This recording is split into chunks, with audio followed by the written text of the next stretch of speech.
Now turn to Section 1. Section 1. You will hear a telephone conversation between a representative of an Internet provider service and a man who wants to get a new password.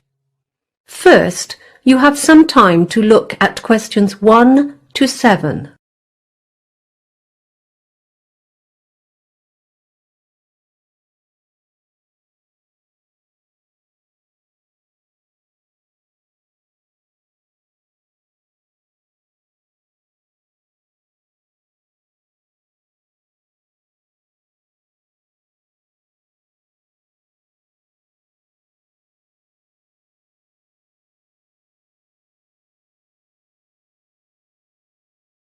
Now we shall begin. You should answer the questions as you listen because you will not hear the recording a second time. Listen carefully and answer questions 1 to 7. Good evening, this is WebNet and you're speaking with Natasha. How can I assist you today? Hello, Natasha. I tried to log into my WebNet account yesterday and I realised I'd forgotten my password. Are you able to help me with that? Of course.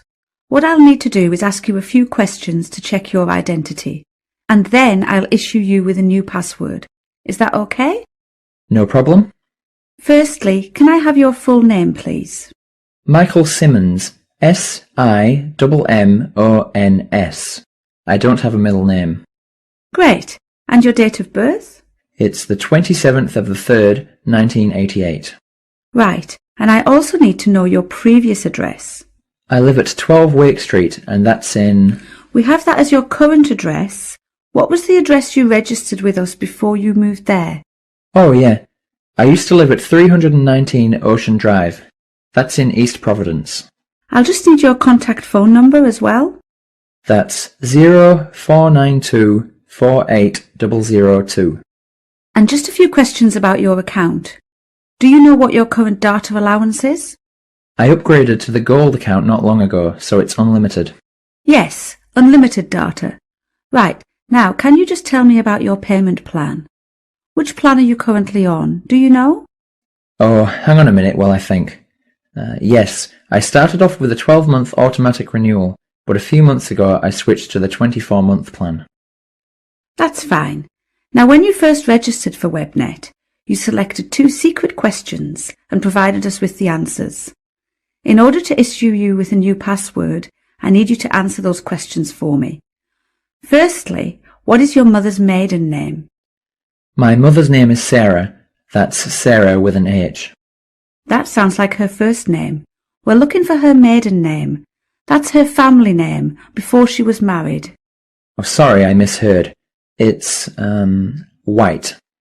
White as in the colour? Yes, that's right. Now, the other question you chose to answer, what was your first pet? The first pet I ever had? Yes. It was actually a goldfish. That's what it says on your file. OK, that's all done for you, Mr. Simmons. I've sent you a generic password, which should arrive in your email box within a few minutes. I'll just make a note of the date, 30th of June. When you log in, I suggest you go to the Members Details section on the website and change it to something you're going to remember. Wonderful, thanks. Before you hear the rest of the conversation, you have some time to look at questions 8 to 10.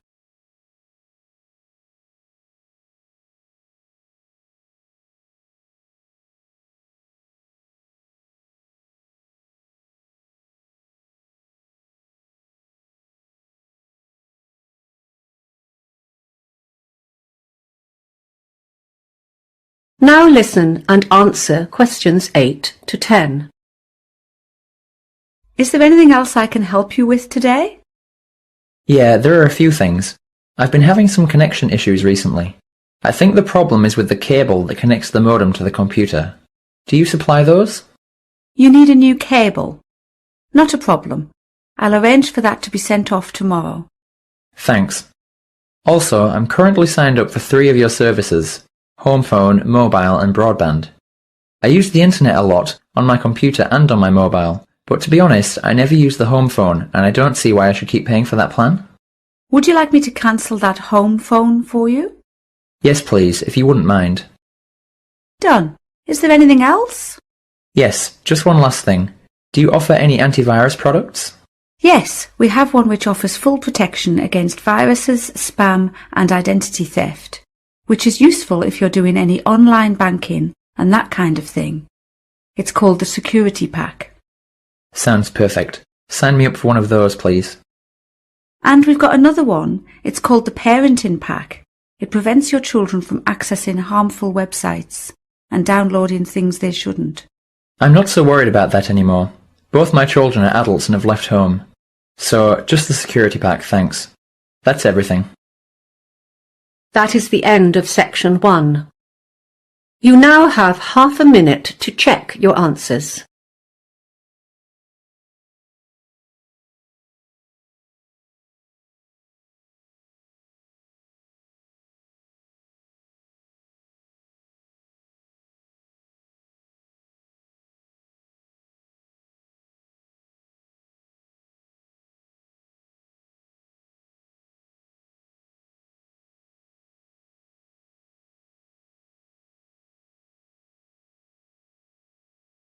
Now turn to section 2. Section 2. You will hear a man who owns a holiday home talking on the phone to a woman who has rented it. First, you have some time to look at questions 11 to 16.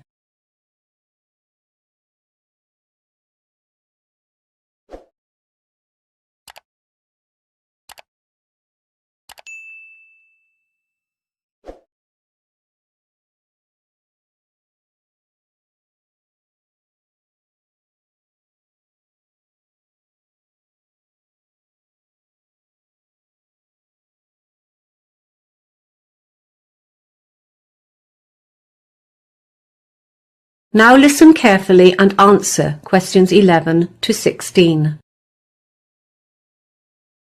Hello, Ron Smith speaking. Hi, this is Kayla Lawton. I signed up with the Holiday House agency to rent your beach house, but the agent isn't available today and I have a problem. I can't remember what she said about the alarm system. Oh, it's quite simple, really.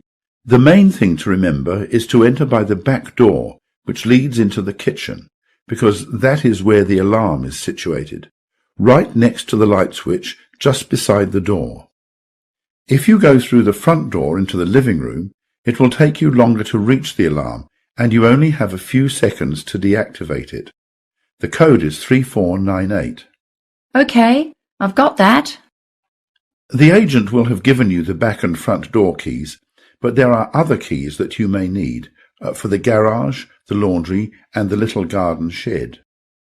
You'll find them hanging on a hook inside the cupboard in the hallway, next to the hot water cupboard. The laundry room is outside, next to the garage. It should be kept locked, so please remember to return the key to the hook when you've done your washing. The last tenant lost it somewhere in the garden, and I had to have the lock replaced. There should be some laundry detergent for the washing machine next to the dishwashing liquid under the kitchen sink. Oh, now, about the linen. The sheets are already on the beds, and there are lots of towels at the house too. Of course, you'll want to enjoy that lovely, safe swimming beach as much as possible. You'll find a pile of beach towels in a basket on the washing machine. Feel free to take these to the beach with you. We have lots of them, and they're pretty old, so it doesn't matter if they get a bit dirty or sandy.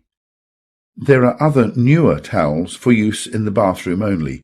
These are in the hot water cupboard on the shelf up above the cylinder. Please don't take these ones down to the beach. What else?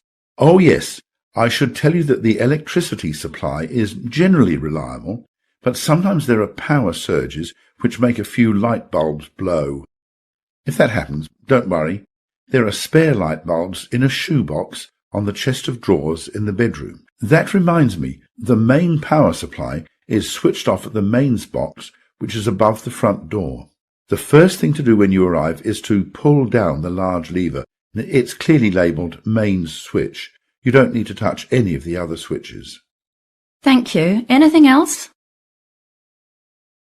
Before you hear the rest of the conversation, you have some time to look at questions 17 to 20.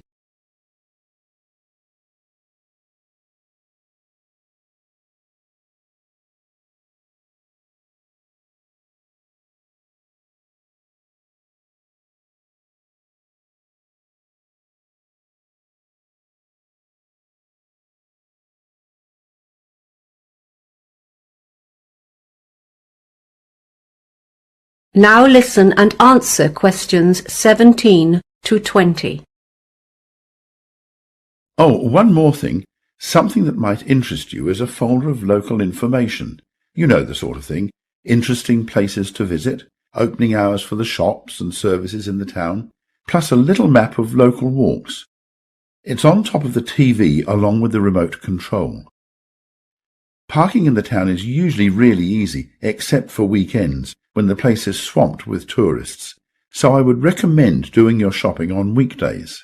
Oh, one thing though, if you want to combine a shopping expedition with a visit to the Early History Museum, you should know that it's not open on Mondays. There are lots of good places to eat in town too. You'll find a list of menus and takeaway prices for some of the more popular local cafes and restaurants. If you like Chinese, the Happy Dragon has excellent food, or I'd recommend the Pizzeria if you prefer Italian. They have a good selection of takeaway pasta and pizza as well. The Happy Dragon is a firm favourite with the locals, though. Both restaurants deliver free of charge, but note the phone numbers have changed since the menus were printed. Phone 3231190 for pizza and 3239911 for Chinese. You won't be disappointed. Thanks a lot. I'll do that. That is the end of section 2. You now have half a minute to check your answers.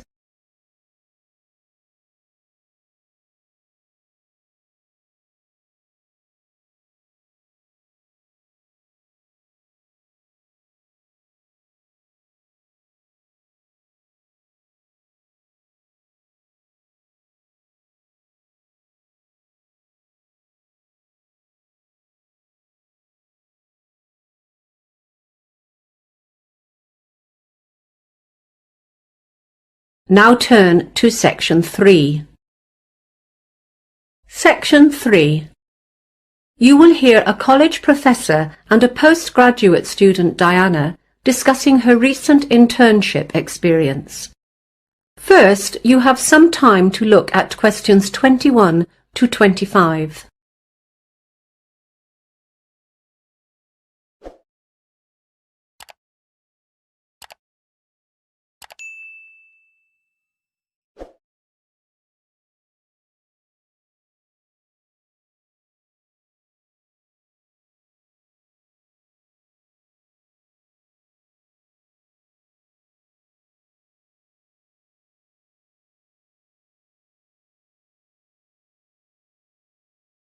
Now listen carefully and answer questions 21 to 25. Thanks for coming in today to discuss your internship experience. Completing some sort of work experience, like an internship, is a core part of our master's program, and we want to make sure students are able to make the most of it. That's fine. So, as I understand, you were offered an internship by Gregory Associates, is that correct? Actually, I got offers from a few companies, but Gregory Associates was the only one I seriously considered. Was there any reason for that? Yeah, they didn't offer the best conditions. Some of the other companies were offering to cover transportation and other living costs, that kind of thing. But I knew Gregory Associates was a widely recognized leader in the industry, and that was the big factor for me. And were you happy with your choice? Well, yes and no. Mixed feelings? Yeah, I mean, don't get me wrong. Everyone in the office was great. They didn't talk down to me, and they were always happy to assist if I wasn't sure about something. Was it the work, then? Some students do find internships a little tedious and boring. It's not that it was boring. I was doing new things every day, and I loved that. They really kept me on my toes. It's just that I'm studying economics, you know? but most of the projects I was assigned to involved more administrative stuff. It just wasn't relevant to what I've been studying. I'm sorry to hear that. I'll make a note of it. Let's talk about the good things. What did you particularly enjoy about the experience? Well, as an intern, the managers do tend to keep you at arm's length. They just don't trust you enough to let you take on a lot of responsibility for the big projects. That's understandable. Yes, but in a way, I liked that, because I got to stand back and watch and get a real sense of how a company like that runs on a day-to-day basis. And that was the highlight for me. Well, that's great to hear. How did you find managing the internship alongside your study commitments? Well, because my internship was over the summer break, that wasn't an issue for me at all. Okay. What would you say was the biggest struggle then? In the beginning, I might have said the hours. Those 6 a.m. starts were tough. But I quickly got used to that. In retrospect, the biggest difficulty was getting by on such a tight budget. As I wasn't earning anything, the whole experience really drained my savings account. Yeah, that can be tough. And my last question, what was the outcome of this internship for you? Some of our students are lucky enough to get offers of employment before finishing. At first, I was hoping I would be one of them. In the end, I wasn't, but I'm happy about that now. Why is that? Well, over the course of the internship, I ended up reconsidering whether this industry is really for me after all. I'm going to finish my degree, because I'm only a semester away from graduation now, but then after that, I've decided to pursue a different line of work. Well, I do hope you're successful with that. Before you hear the rest of the conversation, you have some time to look at questions 26 to 30.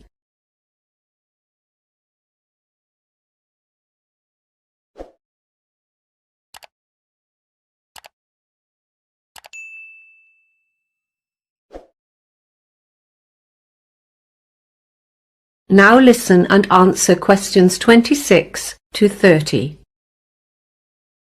Now, we're putting together a step-by-step guide about the process for students who want to apply for internships, and we were wondering if you could help us with it. Sure. What would you say is the first step?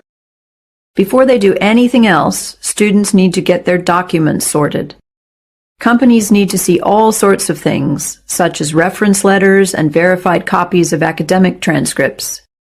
It can take time to get it all together, so applicants need to get onto this as soon as possible. Great. We'll put that down as number one. And then students should begin researching companies? Absolutely. They should look at a wide range of companies and the internships they offer. They really shouldn't limit themselves at that stage. It would be time-consuming to apply to them all, though. Yeah, so I think they need to weed out those positions they are not qualified for, or that don't meet their own needs and interests, and then put together a short list consisting only of those positions that are a good match. And then? Well, the next part is the applications, of course. I think the big mistake here is that some students just send the same cover letter and the same CV to each company, when in reality, every position is a little bit different. They really need to alter their applications so that they refer to the individual needs of each position. I'll make a note of that. And should students follow up on their applications? I think so. It's best to call each company. An email is too easy to ignore or delete. And not too soon either. A week after the applications have been submitted is probably ideal. So if they get an interview, what's next? Obviously, they need to prepare. For me, this included all sorts of things, like practicing my body language in front of the mirror and researching common interview questions online. Any tips for the interview itself? Most students are so obsessed with having the right answers, but I think the most important thing is actually to ask questions. It shows the employer that you are genuinely interested in their company and in the position. That's really helpful advice. Thanks for coming by today. No problem. That is the end of section 3. You now have half a minute to check your answers.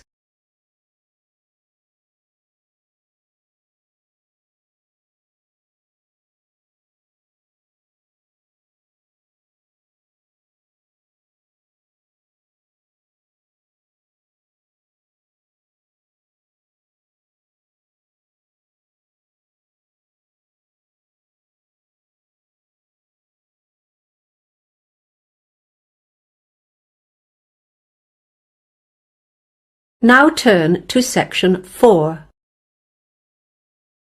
Section 4.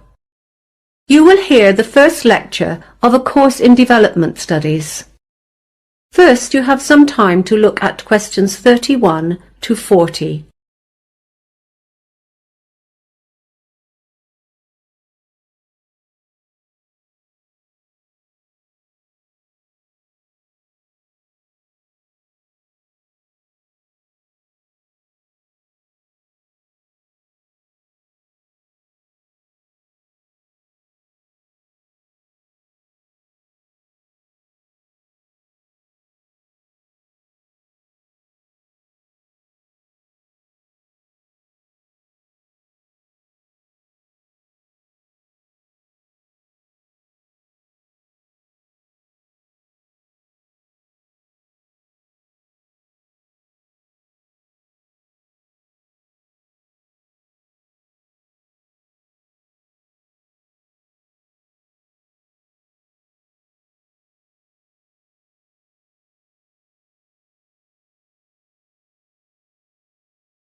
Now listen carefully and answer questions 31 to 40. Good morning, everyone, and welcome to your first lecture in Development Studies. Development Studies as a discipline can be boiled down to a couple of core objectives. Basically, we are trying to understand how it is that societies experience particular kinds of change and how they progress as they develop. We're also trying to go beyond that, however, and work out how different sorts of actions can facilitate or even encourage these changes to happen. To achieve these objectives, there are two key approaches that underpin development studies. Firstly, there's a theoretical approach, which is all about the how of change. With theory, we can explore some of the big questions. What kind of change should we aspire to, and how can this be achieved? But we don't just talk. We've also got to apply some of this thinking. So, through the applied approach, we're looking at specific policies and trying to understand how they can most effectively be put into place. Although we try not to limit ourselves, we do focus on a few key areas. Due to our location, for example, the Asia-Pacific region is an important area of research for us. At the moment, we're doing a lot of work on urbanization, and there are two elements to this. One is employment, as urbanization leads to major employment problems, and the other is housing. With so many people moving to cities, many of them struggle to find a place to live. Other issues of particular interest to our staff are migration and, of course, trade. So, what will you be able to do with a degree in development studies? Well, firstly, you'll develop a full working knowledge of all aspects of development. You'll also learn how to gather data. We include sessions on how to gather statistics, but we mostly focus on textual data, that is, policy briefings, research reports, and so on. Once you've done your research, you need to know what it all means. After all, there's not much point in collecting a whole lot of data if you don't know whether it's significant or not. So we're going to teach you how to critically evaluate your findings. And finally, teamwork is a big part of development work. Your major piece of research work for this class is done in groups of 4, so you're going to learn how to cooperate as a team in order to plan and conduct this research assignment. I want to move on now to give you a brief overview of how development studies has evolved as a discipline since it was first established. The first thing to note is that, unlike other subjects such as mathematics or philosophy, development studies is very young. It began taking shape as a formal discipline only in the 1950s. At that stage, economic concerns were at the forefront of nearly all research efforts. Researchers assumed that development in general could be measured by indicators such as gross domestic product, GDP, or unemployment levels. In the 1970s, a new set of scholars took charge. These researchers, informed by the social movements of the 1960s, brought a new set of issues to the table. At that time, development studies grew increasingly critical of established practices and the assumptions that lay behind those practices. Questions were raised in three areas: the role of power in creating policy, the importance of environmentally sustainable change, and problems with inequalities in terms of gender. From the 1980s onwards, the economy staged a comeback as a centerpiece of development practice. A key factor here was the reduced significance of national governments due to a number of market-led reforms in many countries around the world. In contrast to the 1950s, however, researchers have recently shown a heightened interest in smaller-scale economic projects. One significant innovation here is the idea of making tiny loans, sometimes only a few dollars, to help women in particular to start up a small business. And that brings us to today. So let's finish now by talking about... That is the end of section 4. You now have half a minute to check your answers.